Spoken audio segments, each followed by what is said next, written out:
doing bloopers at the end. Yeah, he's got so many now. I'm dreading that. That's going to bite me. Right. Okay. Hello and welcome to my kitchen. This month, I'm acknowledging women. Because I don't know about you, but when I hear other people's stories, it inspires me to be stronger and to keep digging away or banging away at my own dreams. I've invited Odelle Hadnum into the kitchen today to have a chat about her life, and hopefully by hearing her story, you will learn some tips to help with your own life. Odelle, welcome to my kitchen and thank you for coming to chat today. Thanks, Ev. It's nice to be here. Wonderful, thank you. And the reason I invited you, Odelle, is that you have your own business with staff. You have a house, a family, twin boys, and on top of all of that, you never fail to inspire and uplift the lives around you. How do you manage all of that and still have time for you? That's a lovely compliment. Thanks so much, Ed. I don't think I'm any different to most women out there who are working mums or full-time mums. We all have so much to juggle, We put so much pressure on ourselves to deliver. The one thing that I always try and tell myself, whether I'm meeting a new client or my children or an attendant is helping me fill my car with petrol, is always just to try and approach it with love.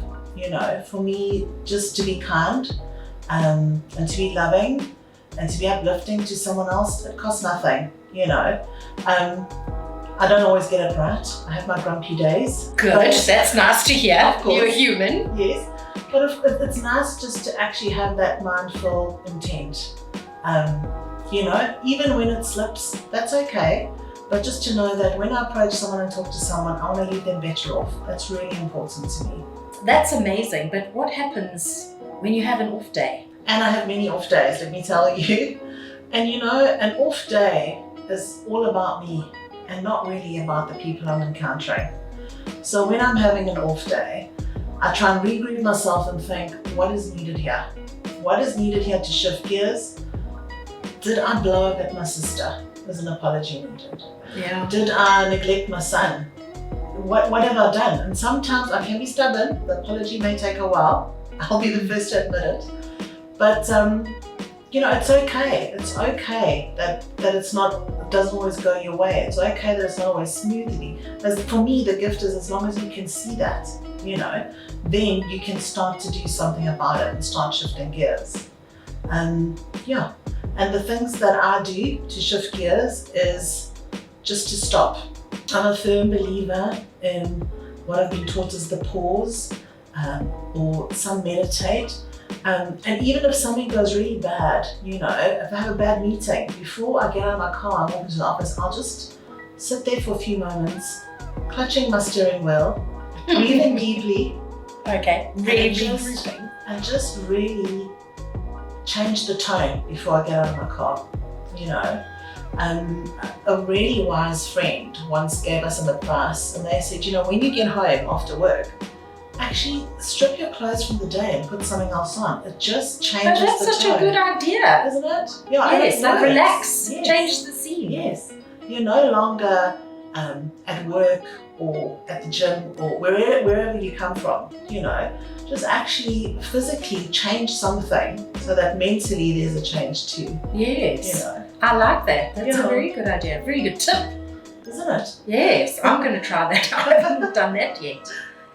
And what about beating yourself up? Do you have, or generally do you feel you can bring your mind back easily? It's about progress, not perfection. Oh, wow. Yeah, it's like self-love. I think we all struggle with it. We all get down. We all have bad days. We all have good days. But for me, the biggest lesson has been, like I mentioned earlier, is just to recognize it, Yeah. When you're having a really lousy day, recognize it and decide what needs to happen. Sometimes a good cry is necessary. Yes, yes, helps a lot. And that's okay. Yeah. Yes. So acknowledging however you're feeling, and it's okay to feel the way you feel. You know, you're not alone. Giving yourself a bit of space. Absolutely. You've actually really helped me, with one of the things that keeps me grounded every day, and that's your journal, Eve. Oh, wonderful. Are you Yes. using it? I really am. I that's- really am. Every Sunday evening, I fill in my intent for the week, and just something small to focus on for that week. And I find writing it down kind of anchors it. Yeah. So it's about progress, not perfection, or drink an extra glass of water every day this week, or whatever it might be. From the practical to really anything. And I find that checking in with my gratitude journal makes me pause. Fantastic. So and if I miss a day, it's no stress. I'll just catch up when I can. Yeah. So it doesn't actually add pressure. It's really a helpful tool. So thank you Well, for that's that. lovely to know. And Yes. it's always nice to hear that it's making a difference in someone's life. So It thank you certainly for is. sharing that. And thank you for using the journal. Yes, I highly recommend it. Thank you. Thanks, Odelle. And tell me, obviously we've had COVID and it's trying to keep businesses going is one thing, but what about being a mother of twin boys? How's that been over the last couple of months? So like most families who have children at school, it's been a journey. It's been a journey. It hasn't been smooth sailing. It's been hard to figure out what to do next as a parent, and I am absolutely winging it. Okay. You mean you didn't get the manual that they're supposed to come with? Yeah, I didn't get it. And the tough thing is as well, is like we all have a belief system of how things should be, Yeah. because that's how we were brought up, and that's how our parents were brought up. So a belief system is children should go to school, and suddenly children can't go to school, and suddenly the world doesn't look the same anymore, So we've actually pulled our children from school for this year, and they're being homeschooled at the moment, not by me, because I can't teach. This I understand. Yeah. And it was interesting for me to see what that took from me to make that decision. It was a real struggle to finally decide to do it, and it was a struggle because I believed things should be a certain way. And then it was a journey to figure out, well, why should they be a certain way? Just because someone said. So it opens your mind to the fact that change is good and you have to grow with it. Yes. And things don't have to be the way you think they are, It was very interesting because at that time I really learned that most of what we think is not true. So mind your mind, Most of the thoughts we have are actually not true at all. So we pulled the boys out of school and they're being homeschooled, and it's right for our family. That was the other thing. It felt really square peg, round hole, really trying to force something. And that was the other lesson for me. Life should flow, life should flow. And that feels comfortable. And if it's not flowing, if it's being forced, it shouldn't be that way. Yes. Odelle, you've shared so many valuable nuggets with us today.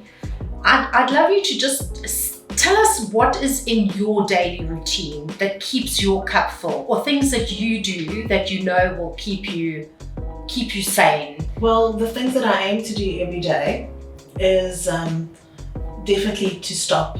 And like I said, at the moment, with what's happening in the world, I pause twice a day. When I open my eyes in the morning and before I go to sleep.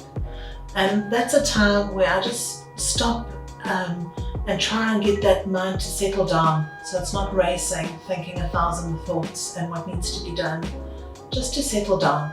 And if the thoughts do come, you just let it float by like a cloud, So it's just to kind of quieten. I'm winging it here as well. I don't know how to meditate like a pro, but just stopping yourself is really, really useful. And that 10 minutes that you take, is that just totally a quiet time? Is it about emptying your brain and just focusing on your breath? Or do you do a a guided meditation? Well, it depends how frantic my day's been. Often a guided meditation is very useful. Okay. If it's been really busy and I'm struggling to regroup. But otherwise, I just stop and I just breathe in and breathe out and notice my breath and just really connect with myself and just like connect with my body and, you know, give me a moment just to be present with me. And a lot of us battle with presence. You know, our minds are so busy racing around on the next thing that we actually forget to just stop, take a breath, quieten the mind, next step. And I find that once you start practicing this, it's a little gift to yourself and you actually crave it. You know, I'm at a point now where I don't want to start my day without it. And if it's a busy day, you know, when I get to work, I might just nip to the bathroom and just have like 2 minutes, you know, time for me. Just check So it. because it sets the tone and it sets the intent for the day.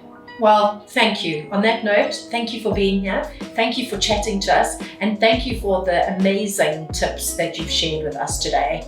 I know you've given me some ideas that I can work on, especially the one about getting changed when you get home at the end of the day. I love that. So, Odelle, thank you very much. Thank you for being in my kitchen and for sharing with us today. You're so Very welcome. grateful for you. Thank you. Pleasure. Odelle has shared some incredible tips with us today. I don't know about you, but I came away with quite a few things on what you can do while you're juggling your many roles. Two of them were, it's about progress, not perfection. Gee, we can be hard on ourselves. The other one was mind your mind. And when we are juggling the mother, the sister, the wife, the businesswoman, it can get really stuffy out there and we lose connection with our gut feel. Odelle reminded us today that to just stop, accept how you're feeling and be kind to yourself is what helps you to keep going with a positive mindset. I'm really delighted to have had all that information shared in this kitchen today. I hope you've got something out of it, and I hope to see you with our next guest, Alison Coates, who has just started her own business, Revo Consultant. I hope you join me in the kitchen. Please don't forget to keep an eye on social media for the next video out soon. Thank you for joining me today.